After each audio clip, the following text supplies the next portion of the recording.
Hello everyone. Today we are going to discuss about problem solving using C.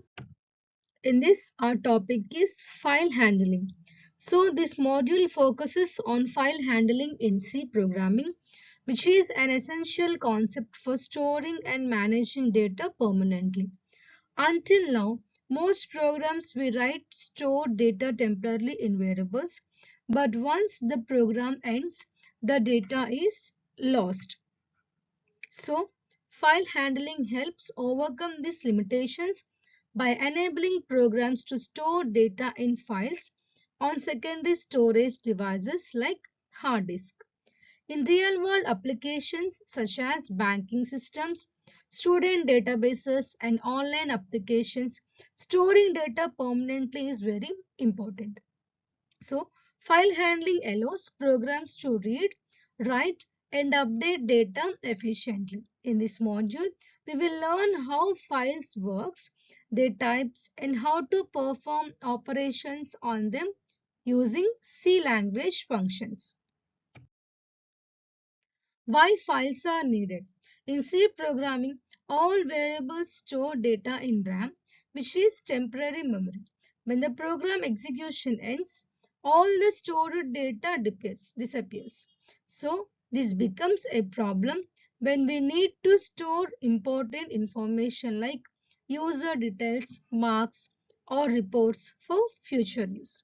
Files solve this problem by storing data permanently on storage devices. Another key advantage of files is efficiency. Entering large amounts of data repeatedly is a time consuming and lead to errors. So files allows us to store data once and reuse it whenever needed. Additionally, files enable easy data sharing between systems, making them highly useful in practical applications. Now let's see the definition. A file is a collection of data stored in a structured format on a storage device. In C, a file is treated as a stream of bytes, meaning data is stored sequentially. Files helps in organizing and managing large amounts of data efficiently. C provides built-in support for file handling through functions available in the stdio.h library.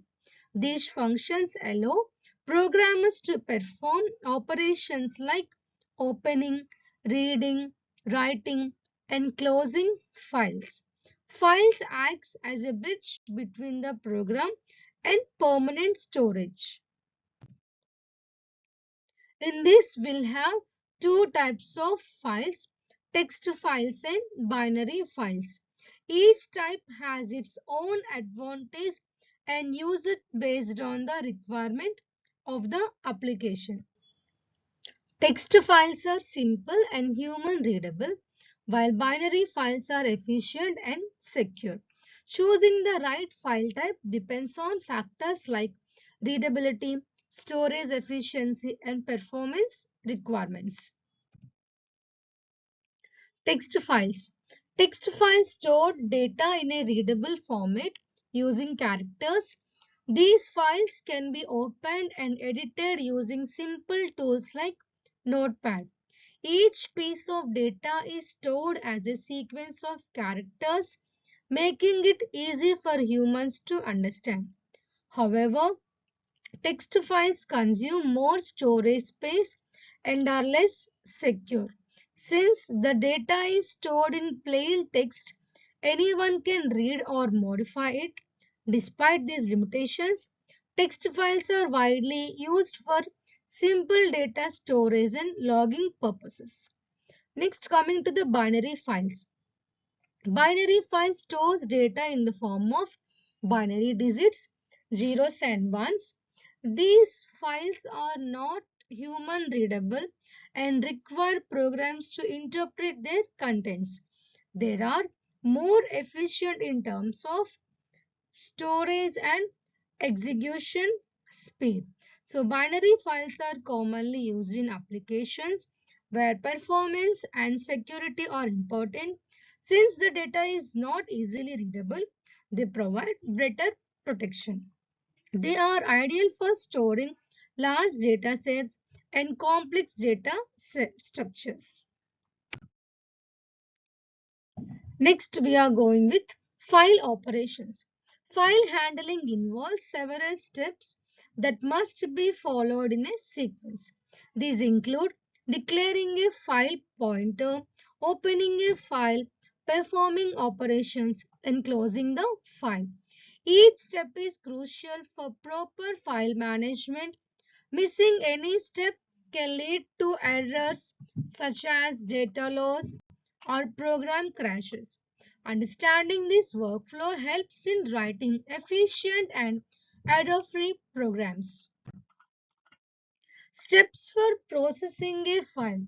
The first step is declaring a file pointer, which acts as a link between the program and the file. The file is opened using the fopen function with a specific mode.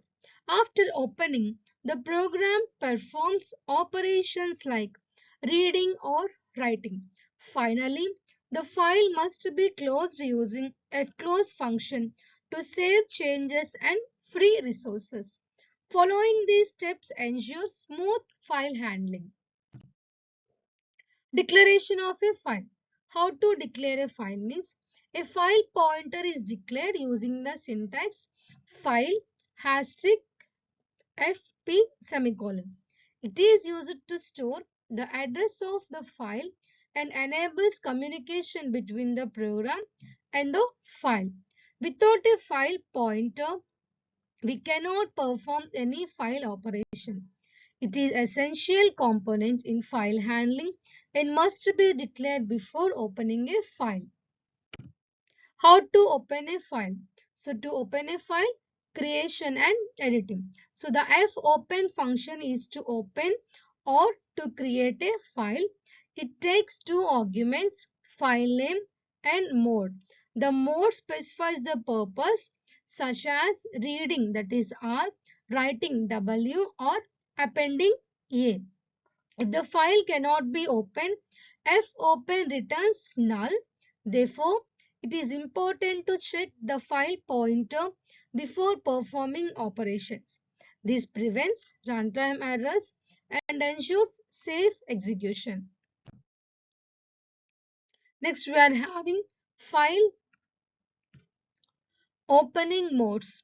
So if mode R means it opens a text file in read mode, W opens text file in write mode, A append mode, R plus read and write mode, W plus read and write mode, A plus read and write mode, RB read mode, WB write mode, AB append mode, RB plus opens a binary file in read and write mode, WB plus opens a binary file in read and write mode, AB plus opens a binary file in read and write mode.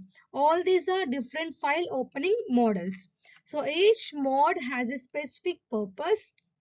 Choosing the correct mode is important to avoid accidental data loss, such as overwriting an existing file. Closing a file. After completing file operation, the file must be closed using fclose. This ensures that all data is saved properly and resources are released. Failing to close a file can lead to memory leaks or data corruption. Therefore, it is considered a best practice to always close file after use. Formatted file IO functions. Formatted input or output functions allow structured data handling in files. The main two functions are fprintf and fscanf.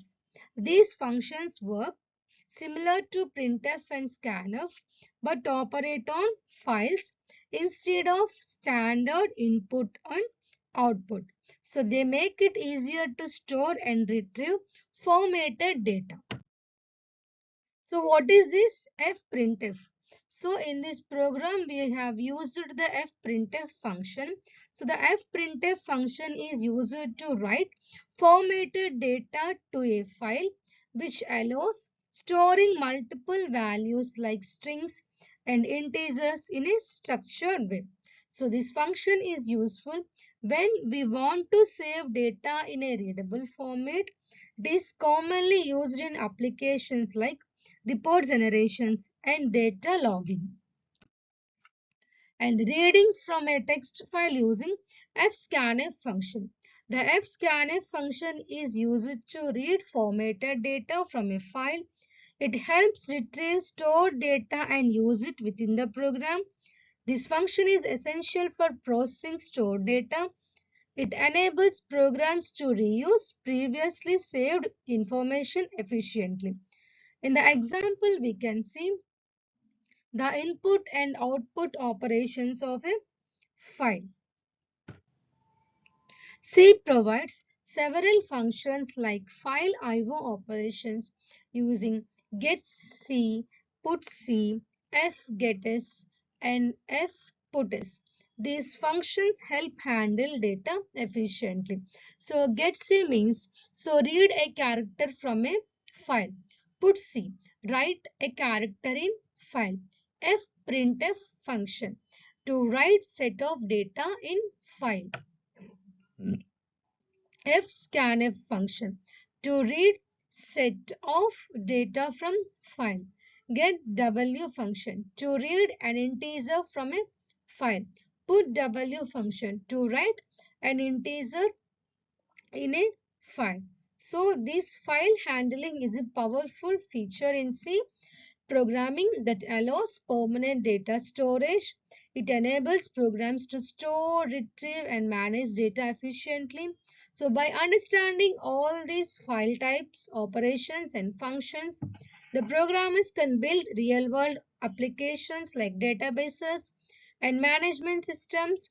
So mastering the file handling is essential for becoming a skilled C programmer.